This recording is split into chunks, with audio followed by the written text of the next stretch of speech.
Good afternoon. My name is Sithole, and I come from the National Integrated Cyber Infrastructure in South Africa.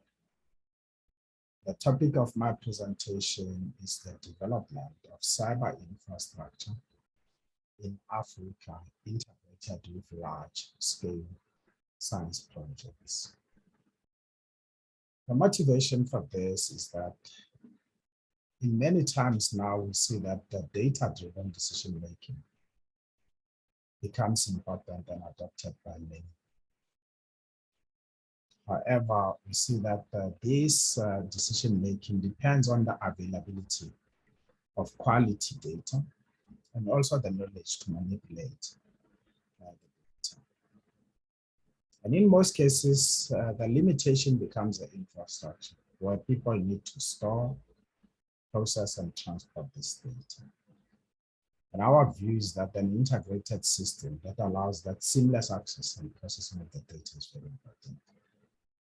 And we'll share with you a number of initiatives that are taking place in the African continent that will require acceleration of our preparedness for cyber infrastructure.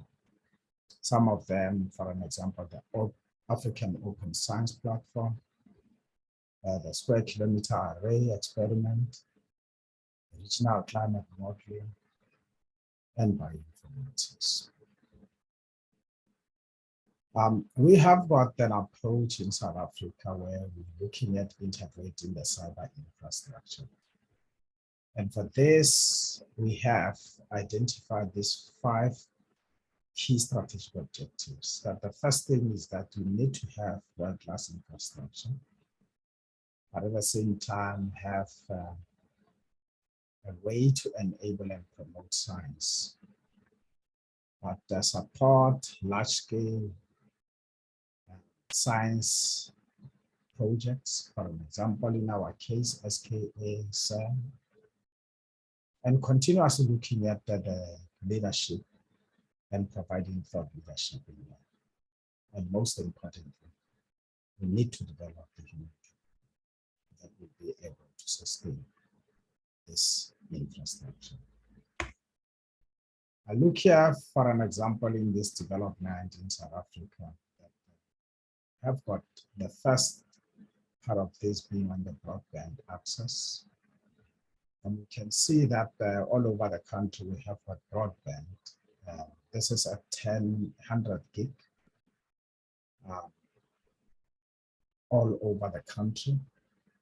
And we also have got comprehensive network access in various cities, where researchers are able to have access to this broadband national broadband. And we also have got the international connectivity that supplements the national. We see these developments also all over Africa. For example, Moranet in Mozambique, Zamran in Zambia, Maren in Malawi, Botswana now developing in Botswana, Kenneth in Kenya, and Waka in West Africa. So we can safely say there is very good access to broadband all over the continent, but it is still developing. On the computing infrastructure side, in South Africa, we started off with the computing development, high-performance computing development. So, where the first national machine was 2.5 teraflops, and the system grew. Today, we have got 1.6 petaflops, which is 1,000 times faster than the initial machine that we deployed 15 years ago.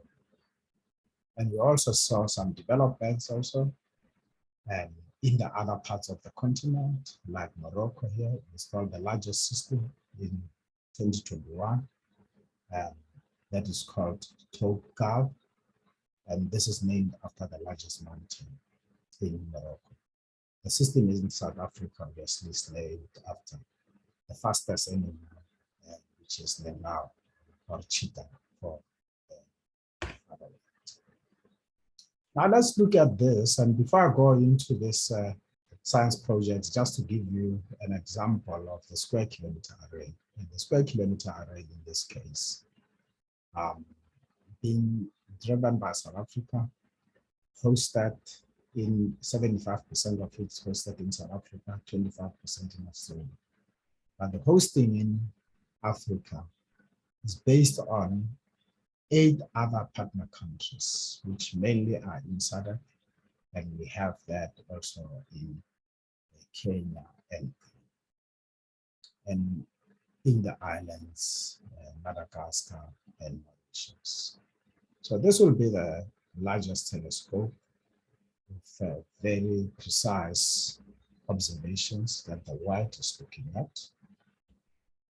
And today we have got the precursor that South Africa has built of the SKA that is called the NICIS. But what this experiment basically gives is that there is a challenge in terms of the data rates that will be produced by the experiment. For an example, just as the telescope site, for the meerkat alone, you're looking at like 2 terabits per second. That will be the data that is flowing coming from the telescope. And as we grow to SKA, this number increases to 50 terabits, and SKA2 will be 500.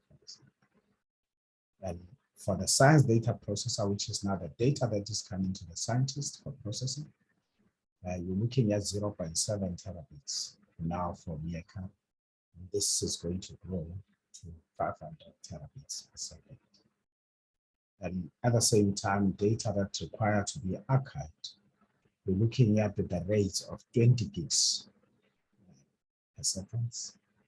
And this is going to grow to 2,000 gigabytes per second. But these are really huge number of data that needs to be stored. At the same time, you require computing capability from 1.5 teraflop today, and this is expected to grow 1,000 times to 3 exaflops.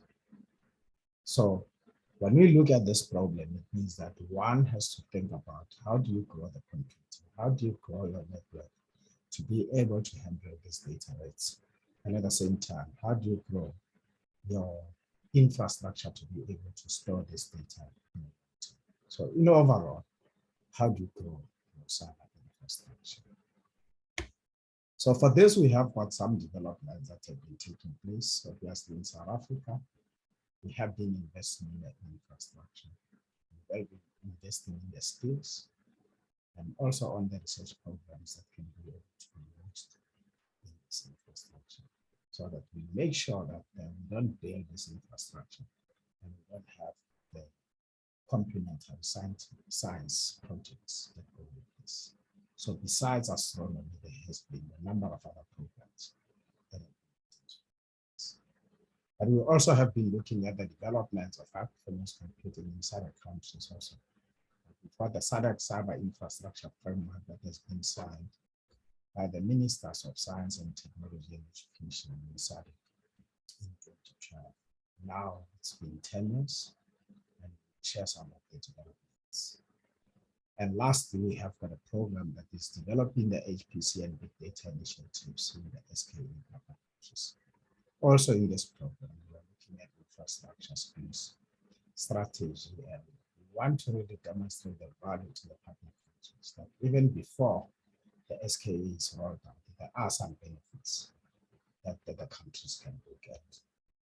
So just looking at the projects that have been evolved so far, you can see that now with looking at the science here, that there are now HPC systems in South Africa, and we have got in various countries like here, Lesotho, we have got some in Eswatini, Namibia, Zimbabwe, Zambia, Mozambique, Malawi, Tanzania, Kenya, and Ghana, and also in the islands. So this has been growing. And we also see other HPC developments, as I indicated, some projects also that have been taking place in West Africa. So basically, there are some developments in high-performance computing in this instance. What we're looking at in terms of this deployment of high-performance computing, and I'm taking here examples from the SKA partner countries that we work with. That we work together in developing the infrastructure, and you can see that the infrastructure is all the necessary infrastructure to support high-performance computing activities. But at the same time, we're looking at developing the staff. Here, staff that will be able to manage and deploy these HPC systems. And there are training initiatives that make sure that we have got a sustainable program in skills development. Like here we see the scientists that have been trained, where there was a workshop of cybersecurity in 2017 and a program that's annually producing students on Student Cluster Challenge, where the students are taught how to deploy, design, deploy, and manage HPC systems. And also for continuously making sure that our cyber infrastructure is protected, looking at a cybersecurity challenge that produces students who understand how to defend our network.